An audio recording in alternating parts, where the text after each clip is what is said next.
educationbeats.com। एक मुलाकात की अगली कड़ी में आज हमारे साथ जुड़ रहे हैं लखनऊ विश्वविद्यालय मेधावी छात्र परिषद के पूर्व अध्यक्ष व chancellor gold medalist Durgesh Kumar Tripathi.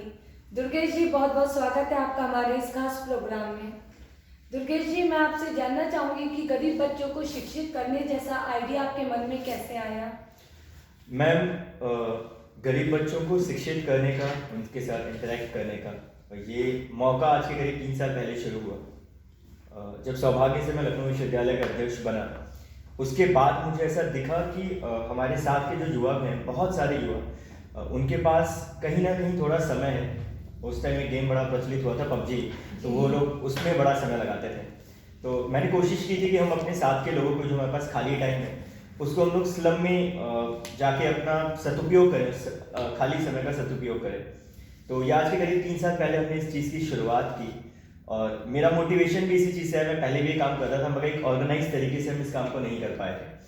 तो यहीं से मैम आज के करीब 3 साल पहले इस चीज़ की मोटिवेशन मिली मुझे और हमने इस चीज़ को शुरुआत की।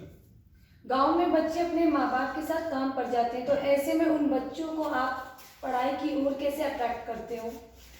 जो बच्चे गांव में जाते हैं अपने माँ बाप के साथ खेतों में, वहाँ जाके काम करते हैं, जितना मैं प्रैक्टिकली अनुभव कर पाया, मुझे ऐसा लगता है कि जो गांव के बच्चे हैं वो अपना एक टाइम उनका फिक्स है कि उन्हें उस टाइम पे खेत जाना है। ज़्यादातर बच्चे जाते हैं क्योंकि उनसे उनकी आजीविका चलनी है। उसके बाद वो बचे हुए समय में अधिकतम बच्चे, मैं नहीं कहूँगा सारे बच्चे, मगर अधिकतम बच्चे विद्यालय की तरफ आज जाने लगे हैं। वो जाते हैं पढ़ने, मगर उनके माँ बाप एक समय के बाद, जब वो 7th 8th पढ़ लेते हैं, हालांकि गांव में शुरुआत ही पढ़ाई की 3rd 4th के बाद होती है। कई बच्चे डायरेक्ट, जैसे हमारे यहाँ LKG UKG प्राइमरी एजुकेशन है, ये सब बच्चे नहीं करते, वो डायरेक्ट 3rd 4th में एडमिशन लेते हैं और फिर वो 6th 7th 8th तक आके उस पढ़ाई को छोड़ देते हैं। तो हमारा काम मेन ये होता है कि हम बच्चों को मोटिवेट करें, उनको बताएं कि हाई स्कूल के बाद, इंटर के बाद, ग्रेजुएशन के बाद आपके पास अपॉर्चुनिटीज़ बढ़ती हैं। गांव के अधिकतर बच्चे सेना में जाना चाहते हैं, आर्मी में या पुलिस सर्विसेज में जाना चाहते हैं, तो हम उन्हें उन चीज़ों के मोटिवेट करते हैं कि आप इंटरमीडिएट के बाद रैली भर्ती या खुली भर्ती देख सकते हैं। अगर आप ग्रेजुएट हो गए तो बहुत सारी वैकेंसीज़ हैं जहाँ पे आप डिफेंस सर्विसेज में या बाकी जगहों पे जा सकते हैं। मेन समस्या जो मुझे समझ में आती है वो है शहर के साथ। जो शहर में स्लम्स में जो बच्चे रहते हैं, उनके माँ बाप का कहीं ना कहीं मैम एक माइंडसेट बन चुका है कि हमारे घर में अगर 4 बच्चे हैं तो वो 4 बच्चे हमें बचपन से ही पैसा ला के देंगे। उन बच्चों को बचपन से ही किसी ना किसी काम में लगाया जाता है। वो कहीं ना कहीं किसी फैक्ट्री में, किसी घर पे कहीं ना कहीं काम करते हैं और फिर वो एक बचपन से ही उनके पास एक आर्थिक दबाव आ जाता है घर को चलाने का। और ये बात बिल्कुल सच है कि जब बच्चे के हाथ में कम उम्र में पैसा आ जाता है तो वो पढ़ाई के प्रति आकर्षित नहीं होता है। तो उसे ये लगता है कि मेरे पास पैसे आ रहे हैं, मैं अपनी मूलभूत आवश्यकताओं को पूरी कर सकता हूँ, तो मुझे पढ़ने की क्या ज़रूरत है। तो ये हमारा थोड़ा सा एक ड्रॉबैक है। तो हमारी कोशिश शहरों में भी सिर्फ ये रहती है कि माँ बाप को मोटिवेट करें, उनको बताएं कि एजुकेशन की कितनी महत्ता है, कितना महत्वपूर्ण है। और सिर्फ एजुकेशन ही नहीं, स्पोर्ट्स भी हो सकता है कि बच्चा अगर आपका खेल रहा है, खाली टाइम पे किसी बस्ती में जाके या किसी फैक्ट्री में जाके वो काम करता है, किसी घर जाके काम करता है, उसके बाद भी अगर आपको अपना परिवार चलाने के लिए करना पड़ रहा है, उसके बाद भी अगर आपके पास समय है तो आप एक प्रोफेशनली किसी गेम को खेलें, उसके बारे में जानकारी लें। तो फ्यूचर का नहीं पता है, हमने अभी देखे हैं पैरा ओलंपिक्स हो या हमारे क्रिकेट टीम की हम बात करें, बहुत सारे ऐसे प्लेयर्स हैं जो स्लम से ही निकले हैं, ऐसी जगहों से निकल गए हैं। तो किसी को नहीं पता है लाइफ में कहाँ कौन कब कैसे पहुँच जाएगा। आपने बच्चों को पढ़ाने का काम लखनऊ में किस जगह से शुरू किया था? मैम, हमने ये शुरुआत की थी जनेश्वर मिश्रा पार्क के जस्ट बगल में एक स्लम है, तो हम वहाँ पहले सिर्फ साप्ताहिक जाते थे, वहाँ जाके बच्चों के साथ मिलते थे। और नॉर्मली आपने भी देखा होगा कि लोग किताबें या बाकी चीज़ें ले जाके डिस्ट्रीब्यूट करते हैं, तो हमने वो चीज़ शुरुआत की थी, गर्म कपड़े वगैरह डिस्ट्रीब्यूट करने की शुरुआत की थी। और उसके ही जस्ट कुछ दिनों बाद मैं कुछ विश्वविद्यालय के दायित्व पे आया और एकल अभियान में दायित्व पे आया। तो मेरे पास फिर अब ये था कि अब मेरे पास एक स्ट्रक्चर है, बॉडी है, मैं काम कर सकता हूँ। तो फिर हमने उस स्लम के बाद से लखनऊ के और कई सारे स्लम्स को चिन्हित किया, यूनिवर्सिटी कॉलेजेस को चिन्हित किया। जैसे हमारा लखनऊ विश्वविद्यालय ओल्ड कैंपस के जस्ट बगल में डालीगंज है, वहाँ का स्लम हो गया। न्यू कैंपस के पीछे साइड स्लम है, उसको लिया। और सिटी लॉ कॉलेज के सामने स्लम है, KKC के पास स्लम है। तो जिस जिस कॉलेज के पास स्लम है वहाँ पे हमने उस स्लम को अडॉप्ट किया। इसके पीछे का एक और रीज़न ये था कि अगर आप किसी बच्चे को ये बोलते हो कि आप यूनिवर्सिटी के स्टूडेंट हो और आपको जनेश्वर मिश्रा पार्क जाना है एक बच्चे को पढ़ाने के लिए, मे बी उसके लिए अनकन्वीनियंट हो कि यार यहाँ से वहाँ तक जाएगा, वो रिक्शे का पैसा देगा, किराया खर्च होगा। मगर अगर उसके पास टाइम खाली है, बच्चे ने 9 से 11 पढ़ाई की, 11 से 1 का स्लॉट उसका खाली, 1 से 2 उसकी क्लास है, 2 घंटा वो यूनिवर्सिटी में एकदम खाली बैठा हुआ है, उसके पास 2 ऑप्शन है, या तो यूनिवर्सिटी के 4 चक्कर लगाए, पार्किंग में बैठ के गेम खेले, या तो उस सेम टाइम पे नियरेस्ट स्लम में जाए, बच्चों के साथ एंजॉय करे, उनके साथ खेले, उनको पढ़ा ले। तो हमने सेकंड वाले ऑप्शन की तरफ बच्चों को कोशिश किया वो डिक्लाइन हो, वहाँ झुकाव उनका हो और वो काम करें। बच्चों को शिक्षित करने जैसा बड़ा काम करने में आपको सरकार से कोई मदद मिलती है? मैम मुझे ऐसा लगता है कि जिस एज में हम लोग हैं, जिस एज में हम युवा हैं, हमें सरकार की तरफ नहीं देखना चाहिए, क्योंकि मदद तो हम कह सकते हैं कि देश ने जितनी हमें मदद दी है, चाहे वो कोई भी सरकार हो, उसकी पूर्ति आप नहीं कर सकते हैं। जितनी आज़ादी आपको है किसी भी काम को करने की, उसके बाद भी अगर हम सरकार की तरफ देखें तो कहीं ना कहीं खुद के प्रति कायरता है, और मैं उम्मीद भी नहीं रखता हूँ किसी भी गवर्नमेंट से। मुझे ऐसा लगता है कि ये सोशल सर्विस की बजाय सोशल ड्यूटी है जो हमारी खुद की है। जब हम देश को अपना बोलते हैं तो हमारी जिम्मेदारी है। अब मेरे घर में अगर कोई समस्या है तो मैं सरकार की तरफ नहीं देखूंगा कि सरकार आके मेरी मदद कर ले। और हम सभी लोग बोलते हैं भारत माता है, और हम सभी लोग भाई बहन हमने बचपन में प्लेज ली थी इन्हीं सब चीज़ों की, बचपन पूरा ऐसे ही निकला है। और फिर हम दूसरी तरफ दूसरी बात करते हैं कि सरकार मदद करे, कोई धन्ना सेठ मदद करे, कोई बड़े लोग आके मदद करें, आर्थिक मदद हो, तो फिर वो कहीं ना कहीं कायरता होगी। अगर आप बोलते हैं देश आपका है, यहाँ के लोग आपके हैं, तो आपको किसी की तरफ देखने की ज़रूरत नहीं। आपकी सोशल रिस्पॉन्सिबिलिटी है, उसको आप फुलफिल करें। हाँ, आप ये कर सकते हैं जो गवर्नमेंट्स के द्वारा जो स्कीम्स हैं, जो उनके जो ऐसी चीज़ें हैं जिससे इन स्लम्स के बच्चों को बाकी लोगों को फ़ायदा मिल सकता है, आप उनके बीच में एक कनेक्टर का काम कर सकते हैं। आप वो जोड़ने का काम कर सकते हैं कि ये स्कीम्स हैं, हमें ये चीज़ पता है, हम आप तक लेके आएंगे। तो हम सिर्फ ये कोशिश करते हैं कि हम ये करें। ऐसा महान काम करने में आपको तमाम मुश्किलों का सामना भी करना पड़ता होगा, तो हम चाहेंगे कि आप हमें बताएं कि किस तरह की मुश्किलों का आपका सामना करना पड़ता है।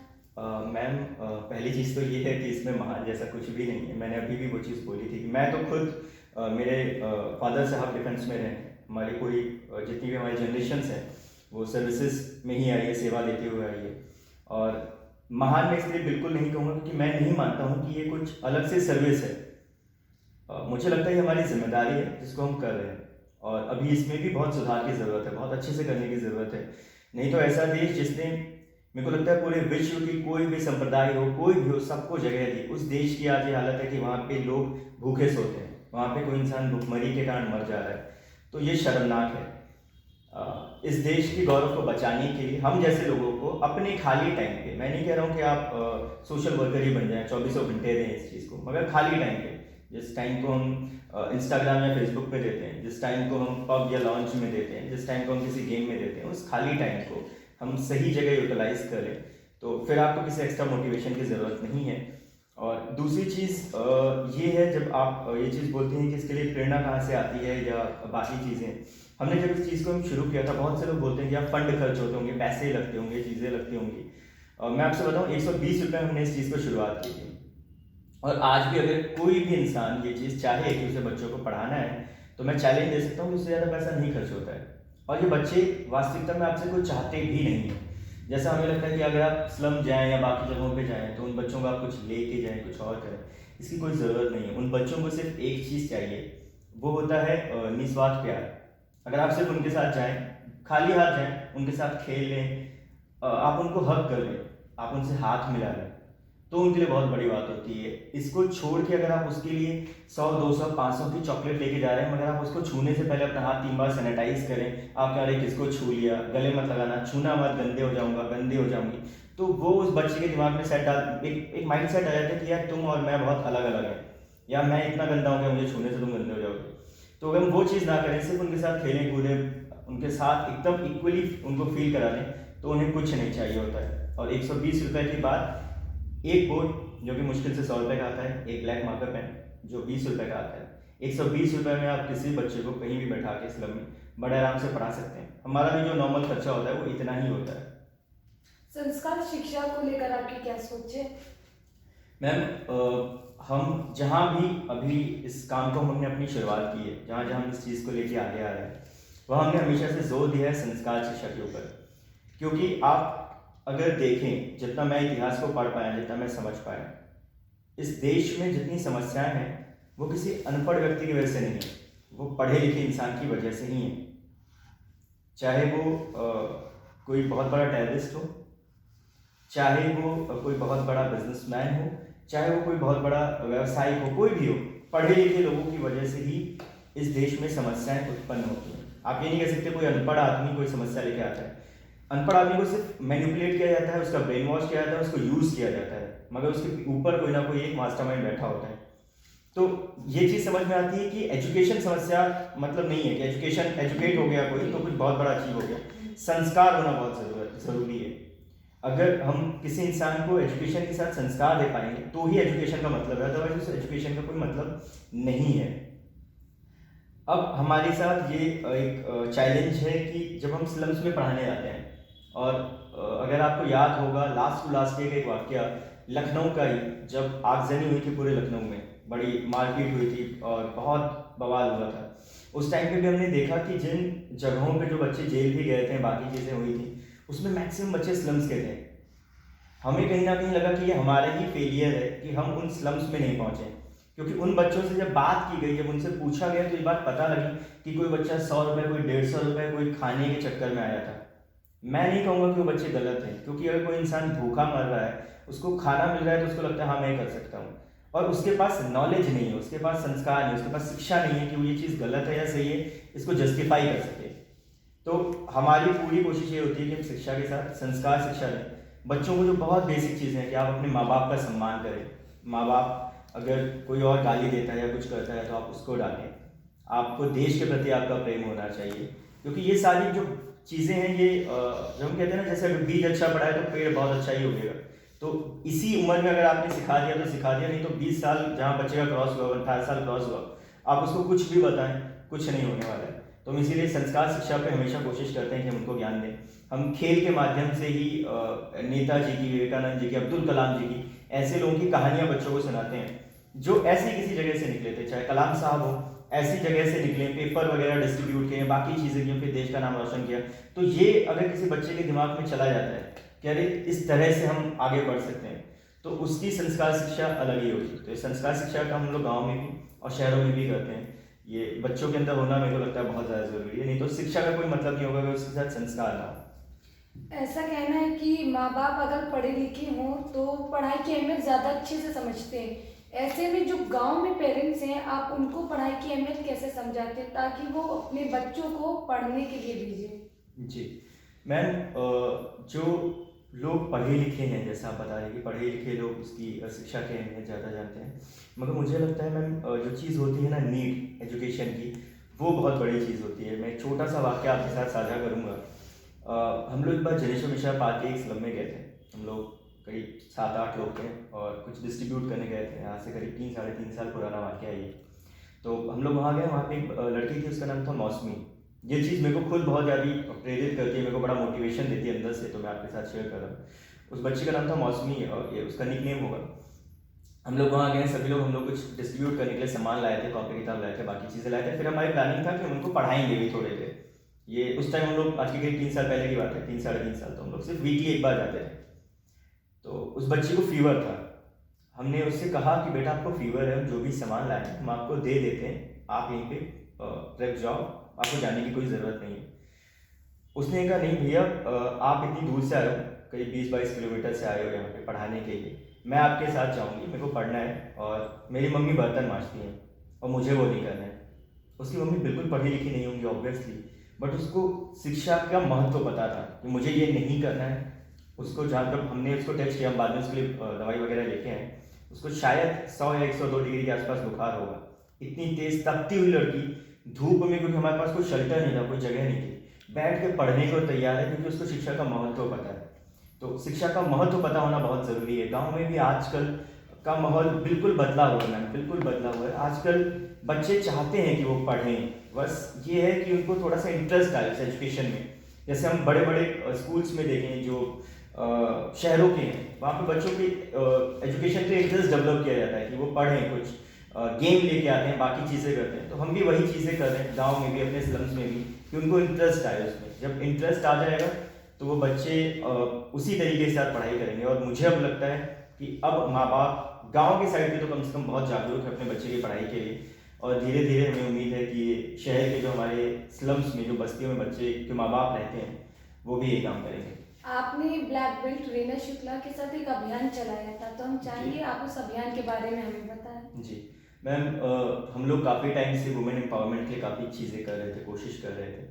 हम लोग हमेशा सैनिटरी पैड्स और बाकी चीज़ें डिस्ट्रीब्यूट करते थे, उसका महत्व बताते थे, मगर हमें कहीं ना कहीं लगा कि सिर्फ यहाँ तक आके चीज़ें ख़त्म नहीं होती हैं, हमें और भी चीज़ें देखनी पड़ेंगी। कि स्लम में करीब 3 साल रहने के बाद हमें पता लगा कि उनको सबसे ज़्यादा जिनसे परेशानी है वो उनके घर के ही लोग होते हैं।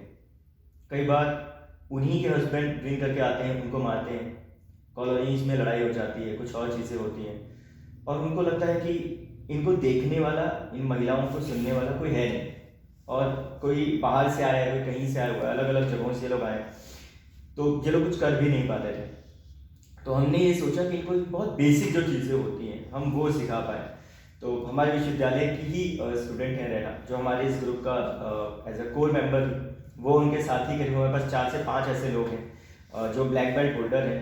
उन सभी के हमने साथ में मिला के अपनी एक टीम बनाई, और फिर हमने स्लम्स में जाके उन लोगों को ट्रेन करना शुरू किया। और ये चीज़ हमने रैना से भी बताई थी, और ये चीज़ें थी कि उनको सिर्फ हमें इस हद तक ट्रेन करना है कि अगर कोई इंसान उन पर हाथ उठाने की सोचे तो वो उन्हें मार पाए। हमें ये नहीं कि उनको हमने डिफेंस करना नहीं सिखाया था, हमने उन्हें सिर्फ मारना ही सिखाया। कि आपको ये नहीं कि कोई थप्पड़ मारा है तो आप हाथ रोकें, कोई थप्पड़ मारा है एक तो आप 2 तुरंत उनको मार पाएँ। ये चीज़ें हमने सिखाने की कोशिश की है, और इसको हम आगे भी लागू रखेंगे, ताकि कम से कम इतना हो किसी के अंदर कि अगर कोई हाथ उठाता है तो आप 2 हाथ उठाएं। और उसके बाद जो हमारी टीम है, करीब हम लोग 700-750 लोग हैं आज लखनऊ के, और मुझे बड़ी खुशी होती है चीज़ साझा करके आपके साथ कि ऐसी ही टीम दिल्ली की भी है, दिल्ली यूनिवर्सिटी के स्टूडेंट्स की टीम है हमारी, और जयपुर की है, झारखंड की है, अलग अलग जगहों पे हमने इस टीम को बना लिया है, और नेशन वाइड बन गया है। तो अब हम लोग का सिर्फ ये है कि अगर किसी के साथ ऐसा कुछ होता है तो डिफेंस करने की ज़रूरत नहीं है। कोई आप पे हाथ उठा रहा है, कोई आपके साथ बदतमीजी कर रहा है, पहले आप मारिए, फिर आप बताइए हम लोगों के साथ भी कि ऐसा कुछ हो रहा है, तब हम आपके साथ खड़े हैं। तो इसलिए हमने इस अभियान को भी शुरू किया था। दुर्गेश जी, मैं आखिर में चाहूँगी कि आप हमारे इस प्रोग्राम को देख रहे दर्शकों को कुछ प्रेरणा दें। मैं प्रेरणा देने लायक ऐसा है नहीं मेरे पास कुछ ना, मुझे लगता है कि मैं प्रेरणा देने लायक अभी कोई व्यक्ति बना भी हूँ।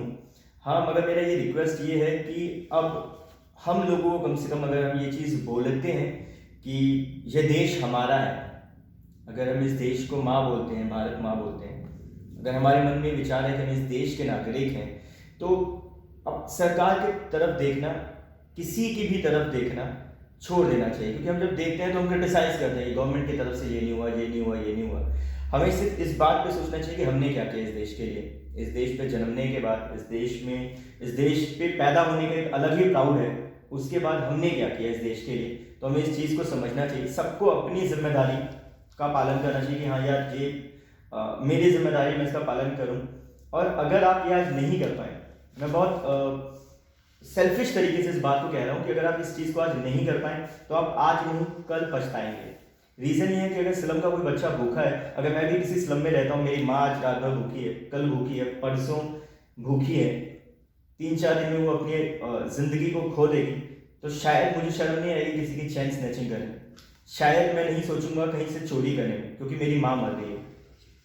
तो अगर हम उनकी भूख को नहीं मिटा पाएंगे तो ही वो गलत रास्ते पे जाते हैं। तो ये हमारी जिम्मेदारी है कि उनकी भूख को मिटाएं, जो उनकी ज़रूरत की चीज़ें हम उनको प्रोवाइड करवा पाएँ, ताकि हमारे देश से ये सारी चीज़ें कम हो। हम सिर्फ समस्या पे जाते हैं, उसका समाधान करें, हम उसकी तरफ नहीं जाते हैं।